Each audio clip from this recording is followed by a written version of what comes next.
Hey everyone, welcome back to another YouTube video, and in this video I'll be showing you guys how to fix Pinterest boards not loading or showing up. So first of all, you will restart the app by swiping it up from the bottom of your screen and then swipe it away.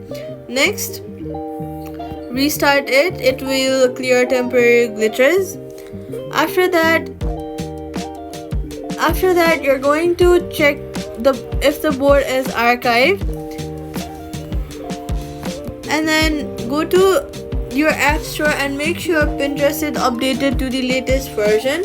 If it isn't, update it to fix bugs. After that, safety tip: do not share secret board links. Quick fix: switch to mobile data if board does not load on Wi-Fi.